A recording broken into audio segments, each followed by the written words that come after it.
Welcome everyone to Money Talks. This talk series is in sync with the invitation for money stories and also for the writing program, a 6 weeks workshop with Ladies First as story prompt. Please visit www.tellmeyourstory.biz for more. It is our privilege to have author Nancy Jooyoun Kim with us here today. Born and raised in Los Angeles, Nancy Jooyoun Kim is a graduate of UCLA and the University of Washington, Seattle. Her essays and short fiction have appeared in the Los Angeles Review of Books, Guernica, NPR PRI Selected Shorts, The Rumpus, Electric Literature, Asian American Writers Workshops, The Margins, The Offing, and elsewhere. The Last Story of Mina Lee is her first novel. It's a pleasure to have you here. Right. Thank you so much for having me. So I had a few questions for you about your book, uh, The Last Story of Mina Lee. So the story is about a Korean immigrant and her daughter. Does Mina and Margot's story resonate with most immigrant families in USA? And is the novel trying to say something to the modern audiences of USA? That's a great question. I believe that there are elements of their relationship that many immigrant families can relate to. There are generational gaps that are exist within every single family that everyone has to sort of deal with, sort of intergenerational conflicts. But what I think is very specific to immigrant families are separations within cultures, understandings of different cultures, understanding of different histories, the literal speaking of different languages. For example, Mina works all day long in a Latinx area of town, and she actually only needs to know Spanish and Korean in order to get by because she lives in Koreatown, while her daughter learns in school that in order to excel, she has to be good at English. And so it creates this huge language gap within the two families. And because Mina works so hard, she doesn't have time to learn English. And because Margot doesn't really spend a lot of time with her mother who works so hard, she doesn't have a lot of time to learn Korean as well. And she doesn't really have the sense of an infrastructure set up, so that she doesn't really have the family also sort of structure set up that enables her to also learn Korean. So there becomes this sort of cultural rift within a family and within a relationship that is in some ways one of the most intimate relationships that can exist on this planet, which is between a parent and a child. And so there are things that I think are universal in terms of the conflict within the relationship between Margot and Mina, but there are also very specific immigrant struggles that I think people will relate to. Okay. My next question is, it's interesting to see how the immigrant mother's name is a traditional Korean name, Mina, while her daughter's name, Margot, is a Western name. Is that reflective of the women's attempt to leave behind the past and embrace the present for a possibly secure future? I think for myself, I'm, thinking about myself as an example. I myself was born in the United States. My parents immigrated to America in the 70s and 80s. And, I was ironically named after my first name. Nancy is my legal name. I was ironically named after Nancy Reagan, who was the first lady at the time. And in many ways, my name embodies the sort of the hopes and dreams that I believe that my parents had for me, which is so interesting because of that time period, I think that they sort of saw me as someone who would live a very American life. And I feel like a lot of immigrants will be able to relate to this, and what that kind of means for, the identities that we carry forward, the way we present ourselves to the world. My first name is a name that's easy to pronounce, and so in many ways, probably to an English speaking audience, I think the hope was that I would be less alienated from them in a lot of ways. But when I think about it, regardless of what my name is, I still felt extraordinarily alienated just by being a woman of color in this country that doesn't necessarily, its structures don't necessarily support traditionally the stories and the histories that I'm interested in and that I'm interested in telling. So there's this sort of discordance between, the narrative that my parents sort of imagined for me and my actual lived reality, and the types of discrimination and that I still encountered regardless of the name and regardless of my fluency in English and all those things. And I don't think my parents had quite anticipated that, to be honest, when they had immigrated to this country. Uh, yeah. Moving on. My third question is, Mina's story is one of many hardships, one of which was financial instability. Do you think that the cultural change and financial instability that first generation immigrant children experience shape their personality and the future generations to come? That's an interesting question. I think that I think that in many ways, the sort of what you're referring to as financial insecurity, scarcity, I believe that in many ways it creates an interesting sort of transactional nature to the mother-daughter relationship in my book. What I mean by transactional is because Mina's life is all about survival and it's about getting by day to day. A lot of their relationship revolves around labor and around work. And so when you think about it, the times that, other than at the dinner table when they're sharing a meal together, there is no real time for leisure or pleasure or things to be shared between the mother and daughter in this book. And so Margo relates to her mother only as this woman who works really hard. And Margo resents having to go to her mother's store. She resents having to sort of, as a child, take on a lot of the responsibilities that she sees as should be reserved for adults in an American life. And so it creates this kind of strain in their relationship where they only really get to know each other on a sort of transactional level where that revolves around survival, around getting by, about being able to pay for things. And I think this is part of one of the sort of interesting forms of how mother-daughter relationships and parent-child relationships can seem to be a little bit reversed within immigrant families. Another example of that would be how Margo kind of resents having to translate things for her mother all the time because her mother doesn't speak English, and there are certain like official documents like bills that that come in English, right? And so Margo, from a very young age, has to sort of take on this role of parenthood in some ways to sort of look after her mother, which when you don't really see a lot of representations of that on film or on TV, I could see how you could easily become somewhat resentful of the sort of additional labor that you have to take on as a child. And so I think the second part of your question was about whether or not how this gets passed on. I think that it creates, a very difficult strain that we have to navigate. And, but I also see how, through the death of Mina in this book, Margo is finally able to see her mother for who she really was as a sort of full and sort of as a sort of full and powerful human being who wasn't just defined by the struggles that she has. Uh, yeah, that was very informative. Thank you. That's a great question. Uh, Nancy, I will take over from Insha. Insha, would you have any more question, or should I take over? No, I'm done. Thank you. Okay.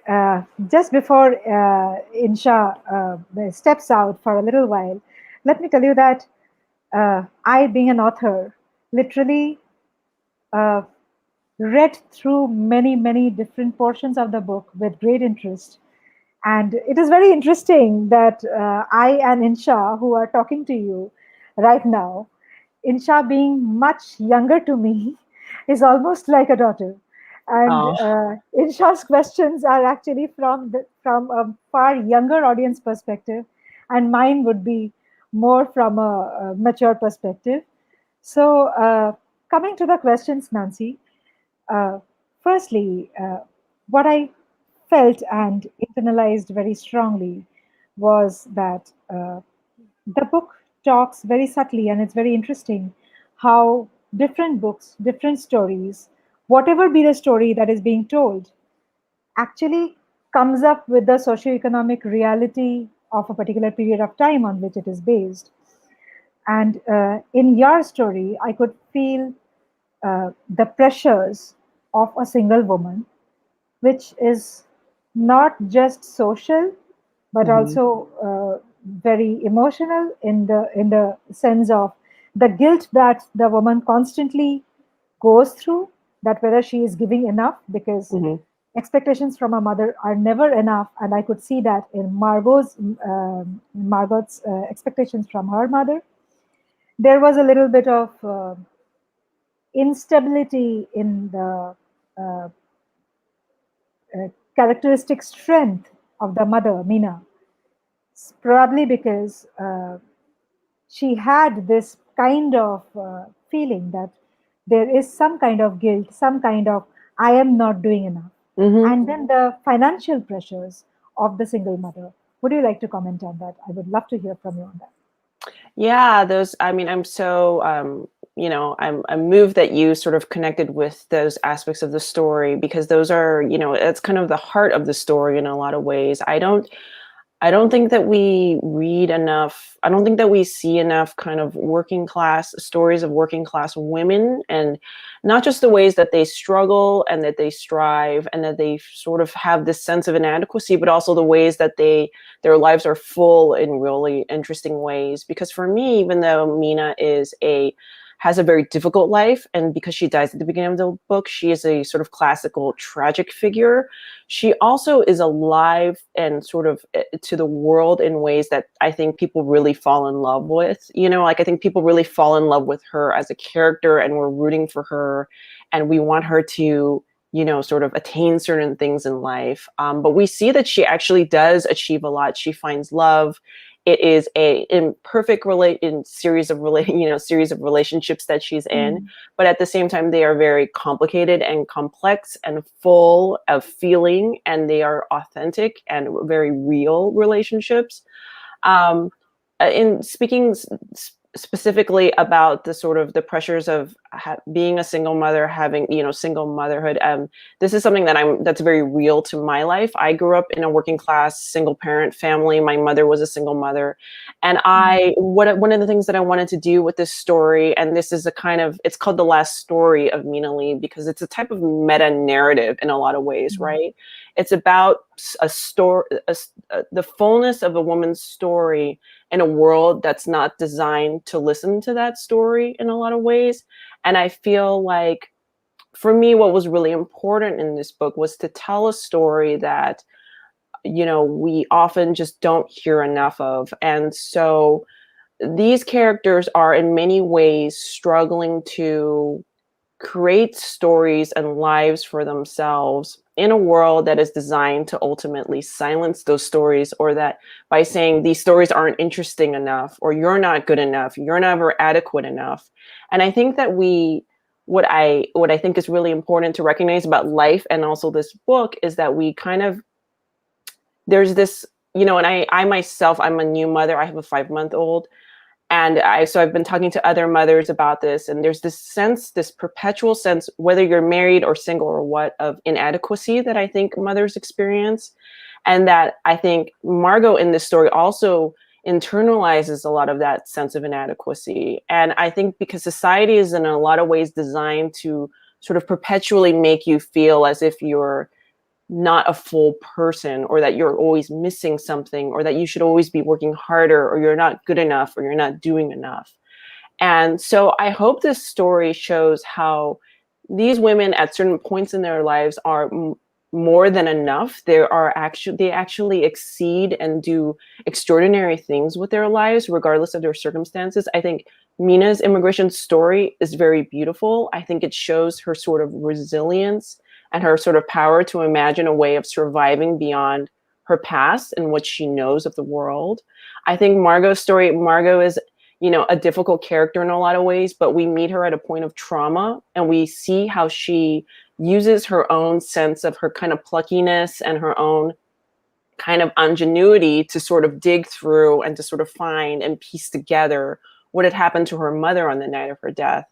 And so I hope that this is a kind of counter narrative to, I wrote this as a kind of counter narrative to this concept that, women are not doing enough, that our stories aren't full enough, that we aren't living full enough lives, to show the many ways that we can exist and the many ways that we can not only endure, but create change in really surprising and creative ways. And, so I think that's a great question. And, I really appreciate that. And I think that, what I find to be really interesting about this talk specifically is that emphasis on the socioeconomic aspect of it, because I think that we don't talk enough about what I think is a reality for a lot of people actually in the United States. We have a tendency to enjoy or sort of celebrate narratives of exceptional people who kind of, start from one place and end up at another. But I also wanted to show that, I think that a lot of people will relate a little bit more to Mina and Margot's existence than we like to acknowledge. Before I move to the next question, much congratulations for your small child, and we wish that he has a great future, he or she. Thank you. My daughter, yeah, she's very sweet, but I'm not sleeping at all. So that's a common motherhood story. Exactly. Yes, she's very sweet, but not sleeping. Oh, thank you. So, Nancy, the way I see Mina and Margot, I find that Mina has been chasing sustenance and Margot is chasing growth. In usual circumstances, with the other gender, which is the masculine gender, they have both of these in one life. One phase of chasing sustenance and then the next phase of chasing growth. Here in your book, I see that two different lifetimes where one goes on trying to seek sustenance and then the growth story comes from the next generation. Do you think, given the space that you occupy now, in terms of geography, socially, mentally, do you see that women's rephasing is changing, or is it very specific to an immigrant story, or it is the general women's narrative wherever you are standing right now? From there, is there any change, or has it remained the same? That's such a great observation and a great way of looking, such an interesting way of looking at, the difference between Margot and Mina's story. It's difficult to, I don't think we can generalize. It's a little bit hard to say, I think specifically within the narrative. That is correct that, Mina's life is about sustenance and survival, and Margot's life is more of the sort of classical, there's sort of this myth of meritocracy in the States that if you work hard and you can displace yourself and you can sort of forge a new identity outside of your family. And I think one of the arguments or one of the values of the book is to show that there really is, without Mina, there is really nothing for Margot to build upon. And it's hard to even know what the value of what she is building is if she leaves behind her mother and what her mother represents to her, and what her mother can actually offer her in terms of her culture, in terms of a connection to the past, and that she in many ways sort of gathers strength by knowing how strong her and powerful her mother really was.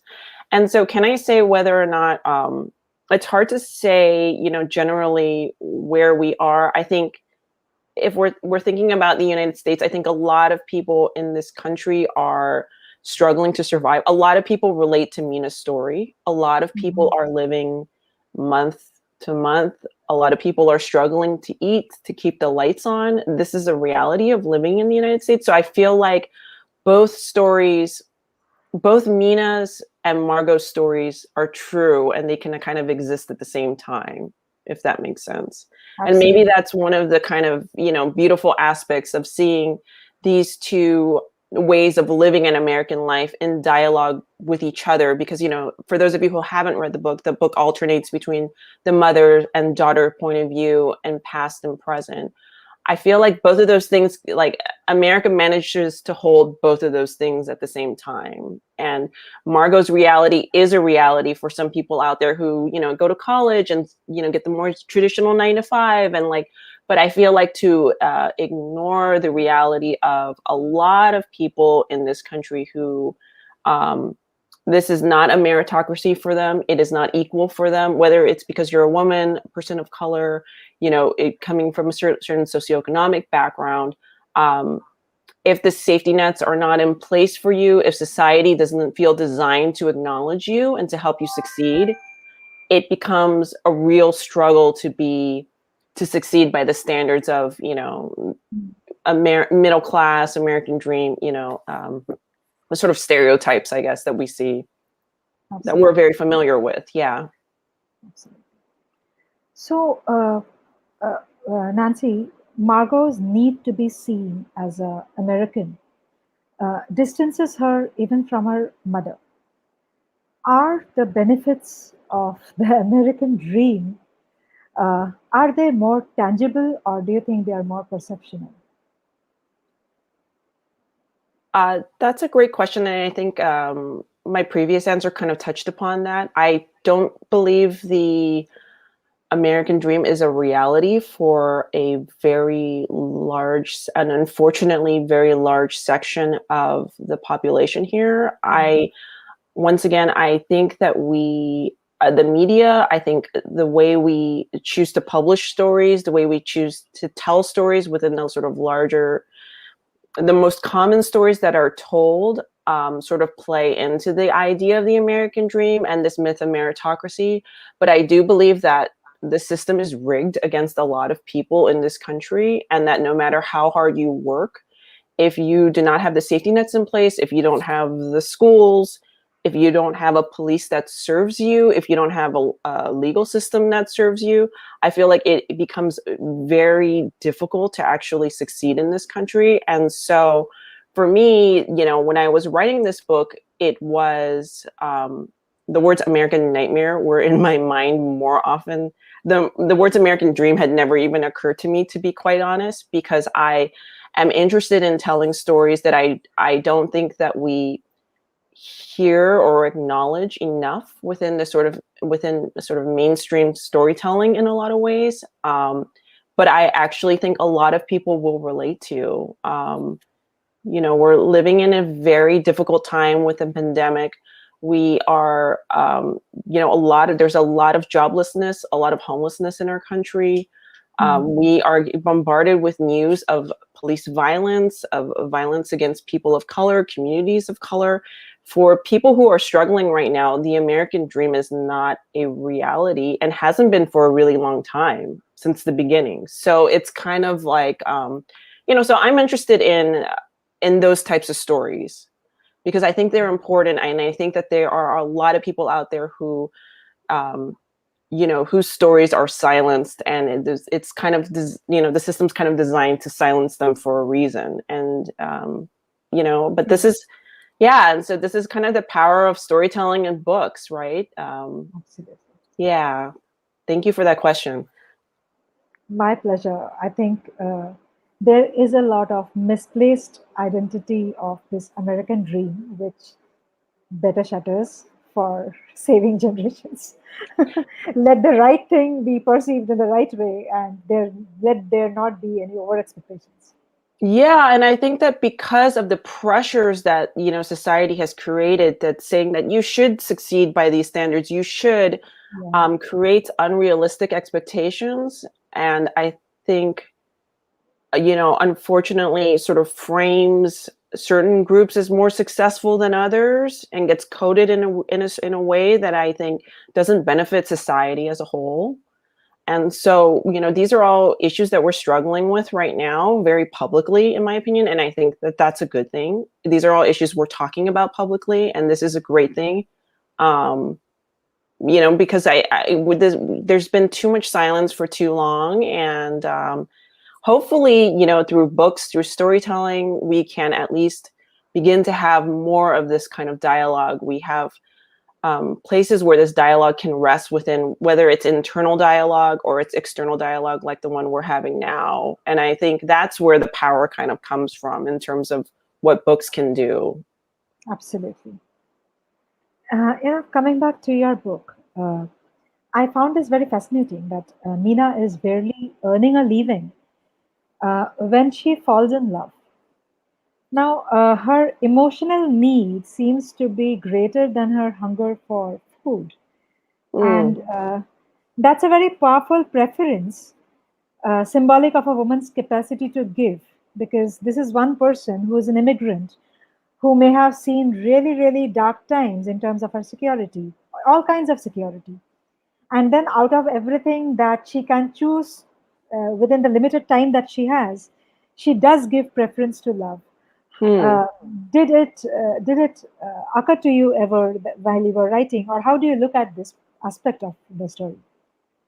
I saw it as, it wasn't, it felt like a very organic extension of her humanity, Mhm. um, her imperfection. I think that we're all human in this sense that we have many needs that need to be met. And, um, for her to fall in love the way she does goes against her own instincts as well, because she is a woman who has experienced extraordinary amounts of loss, and yet she cannot resist her her nature, which is to feel and to sort of be alive. And I think this is why people really connect with Mina as a character, because she has a kind of a sensuality that I think Margo doesn't seem to have. I think Margo is a lot more intellectual in many ways, and she's kind of cerebral. And Practical? that yeah, well, and that allows her to kind of pick apart and to sort of doer. She's kind of a doer in that way. While for me, Mina, we realize she has a kind of sensuality. She's kind of connected to her senses, her sort of instincts in a really interesting way that Margo isn't. And so I think people connect with her because we see our own ability to fall in love in her situation. Do you know what I mean? And Absolutely. so and that's part of the her human weakness, and that's part of her human strength, right? Because I mean, Absolutely. I think it is that love and that emotional state and the friendships that she forms, not just the romantic love, but also her friendship with Mrs. Beck, that kind of allows her to survive beyond just eating. And Margot unfortunately never sees these things while her mother's alive, right? And so she always has this half understanding of her mother as this, her mother's just a woman who works really hard. Her mom doesn't really have that much of a personality. All her mom cares about is survival.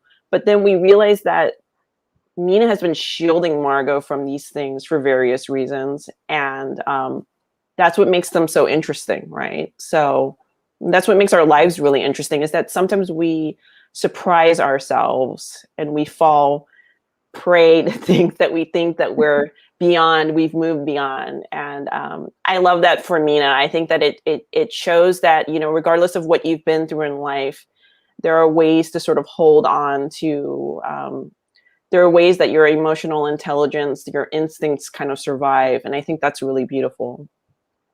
Absolutely. That's a really, really beautiful way in which you have put it across. My Oh, last question to you, Nancy. Uh, I see Korean War. I see an hmm orphan. I see an immigrant who doesn't have documents. hmm These all paint a picture of scarcity, but not poverty. hmm What kind of life value did you want to bring out through your novel? That's If a you really great question. That's a beautiful observation. I really appreciate how that just sort of overarchingly captures a lot of things. I wanted to, in terms of values, I wanted to show how Mina, regardless of her identity, the struggles that she has, lives an extraordinary life, one that is in some ways, nobody would want the things that happens to Mina to happen to them. But I think that there are ways that she kind of enviably sort of constructs her own narrative and is even partially responsible, not to give any spoilers away, for her actual demise. And I love the idea of her being a kind of engineer, or as an artist, the person who sort of constructs a narrative for herself.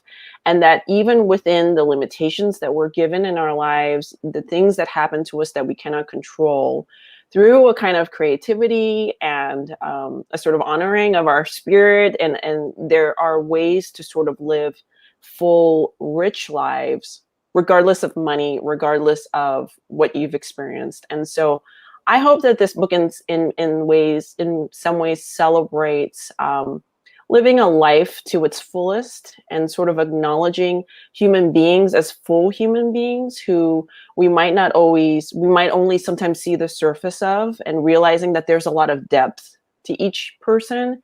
Maybe we'll never get to know the answers. Maybe we'll never know our families fully, our parents fully. Maybe we'll never get to see every layer of them.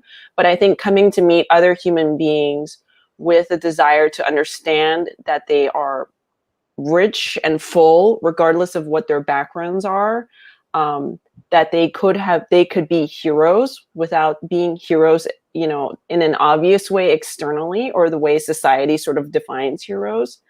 And so for me, that this book is all about sort of extending, and the last image of the book, which ends with a phone call, and we won't spoil that either, is about how we can meet and extend people halfway, how we can attempt to understand people, even if they don't understand us, and even if we will never understand them fully. So that, to me, I guess would say is the value system of the book. And I hope that even though the book is filled with some, tragic things, there's difficult things that happen in the book, there is also a lot of beauty and extensions of grace Absolutely. and forgiveness that happen. And I hope that we can kind of walk away with those feelings and a desire to. Many people have told me from all sorts of, backgrounds, cultural, socioeconomic backgrounds, have told me that my book has inspired them to sort of think more about their parents, or to think more about calling their parents, or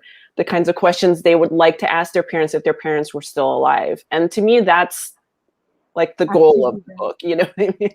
Yeah, I mean, that's actually the takeaway. Everything that you can expect from a work of the kind of hard work that you must have put in, that is the biggest return, I guess. oh, I mean, it is extraordinary. I mean, it's not something that I ever expected. When we, as you're a writer yourself, when we write, it's such an isolating experience. It is, you work on something, and publishing is so hard. I had never any expectation anyone would read my work.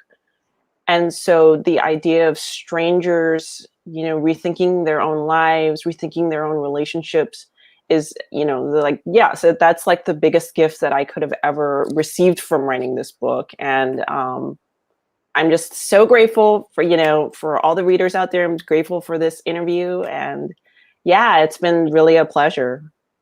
Totally, the pleasure is ours too, because talking to you have been not just a pleasure, but also a lot of learning, Oh, a lot of conversation on the kind of lives that we have not seen, but read definitely. And reading your book for me has been a markup, a new, a new horizon of thought. So thank you so much for writing this book. oh, thank you so much for your questions. They were excellent. Yeah, I really appreciate you. Thank you. Insha, would you like to wind us? Yes. Thanks everyone for attending to Money Talks with Nancy Jooyoun Kim. This talk series is in sync with the invitation for Money Stories, and also for the writing program, a 6 week workshop with ladies first as the story prompt. Please visit www.tellmeyourstory.biz for more. Thank you and good night.